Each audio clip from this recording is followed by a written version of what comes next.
Welcome to Manga Storian's Complete Story Series. Today we're going to be covering Berserk, chapter 325 to 327. Now in our last video we watched as Guts and Shirkei traveled deeper into the sea god's body, finally locating its beating heart. But while the beating heart slowly stopped Guts in his track, on the outside Izma learned of her true name, allowing her to freely turn into a marrow. With Guts being repelled by the sea god's beating heart, Izma then joined the other marrows in their assault against the sea god's forces. As the seahorse followed closely behind the marrows heading into battle, Roderick gave the order to his men to give the sea god everything that they've got. While Farnese's ward continued to protect everyone aboard the ship, Izma, joined by the other marrows, begins to hold back the creatures under the water. As Izma freely swims around weaving in and out of the monster, she yells, "This is so cool! I can breathe underwater and I can finally talk! Catching fish is gonna be so easy now." But just as Izma manages to escape one monster, another appears, folding its tentacles down around her. It begins to open up its mouth, but before Izma can be sucked in, she sees what she can only describe as sound waves pushing the tentacles away. She asks what's happening, and then she suddenly feels something grabbing her by the arm, pulling her away. She tells the woman who just saved her, what was it that she did to the monster? And the woman says that it was a song. They, as marrows, fight with song. And as Izma listens, she knows that she's heard that voice. The woman looks back and tells Izma, "Welcome home." And Izma finally remembers where she heard it. It's the voice of her mother. Back inside of the sea god, Guts picks himself up from the last creature, and Shirkei begins to hear the bombardment from the seahorse. She tells Guts that everyone is close by, they need to hurry and finish this. He asks Shirkei if she can see any more of the small creatures, and she says no, there's just the heart left. Could it be that he can't see or hear anything?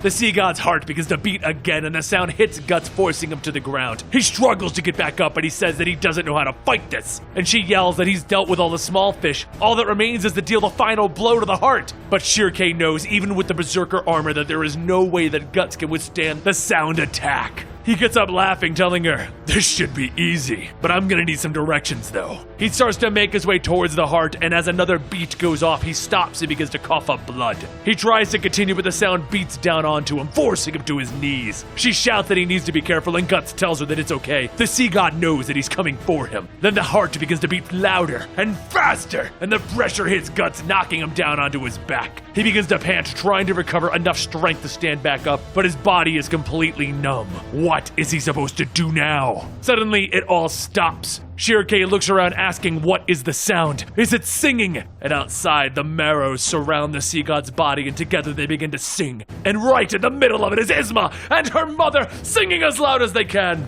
Everyone aboard the seahorse runs to the deck to see what's going on, and soon they too start to hear the marrows. The sea god begins to groan in pain, and Ishidoro points down, stating that it's coming from there. The song is coming out of the sea. The marrows begin to swim closer to the sea god, and inside Shirkei can hear their song. She says the sound is reverberating all over. It's canceling out the sea god's heartbeats. Shirkei grabs Guts by the head, telling him that he has to stand up now. This is their chance to strike. He was driving it into a corner, right? Or was it all just talk? If not, rise! His eyes shoot open, and he reaches for his sword, and he tells her, "There we go." He smiles, telling the beast of darkness that he knows he still hasn't had enough, always inside. So go ahead and pierce his flesh. Give him the waking agony. The Berserker armor starts to bury itself deeper into Guts, with pain shooting throughout his entire body, causing him to spring back to his feet. He calls out asking, "Where to?" And Shirkei begins to shout, "Straight ahead!" He begins to slowly stomp his way closer to the heart. And once he's within range, Shirkei tells him,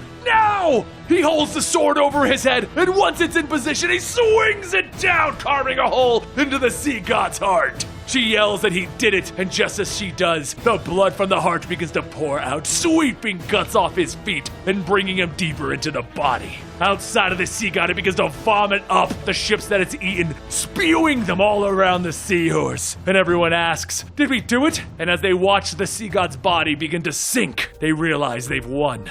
Ishidoro jumps to the rope, shouting to everyone that they did it. They defeated the sea god! But over with Farnese and the others, they begin to hear Shirkei waking up. Serpico asks if everything's alright, and Ishidoro asks, "Where's my bro, Guts?" As she finally wakes up, she says, "This is bad. Guts is..."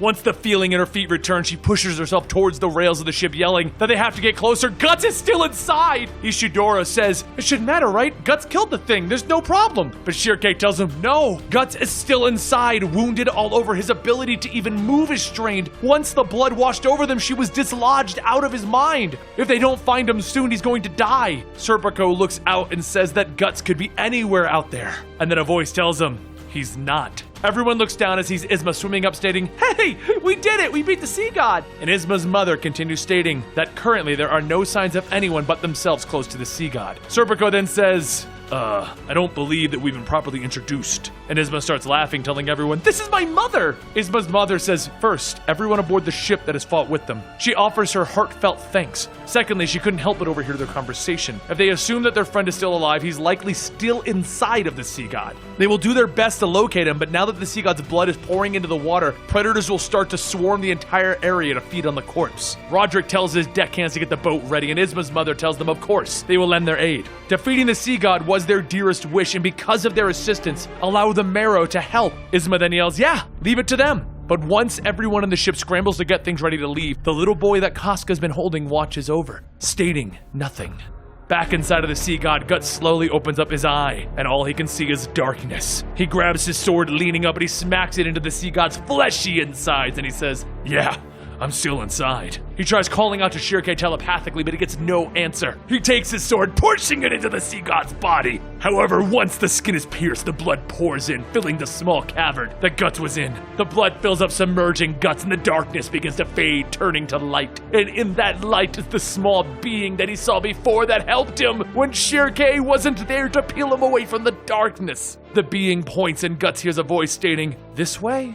Gus follows the being, asking, who are you? Whenever there's trouble, you always seem to show up. But the being doesn't answer and instead says, here. Guts thrusts his sword into the sea god's body, and he pulls the sword back, and it's sea water that starts to fill the cavern. The force in the water pushes him back, and then he feels several sets of hands grabbing him. He looks up to see dozens of Marrows swimming up to help pull him out of the sea god. And as the Marrows bring Guts up, everyone aboard the seahorse runs over cheering. And Izma waves back to everyone that they have found Guts. And that is your cliffhanger of the week. What is even going on anymore? But if you want to know, you might want to subscribe to this channel right here at Manga Story. And I'll see you next time right here at Guts and Berserk and Izma and the mermaids and the sea god. Well, that thing's dead.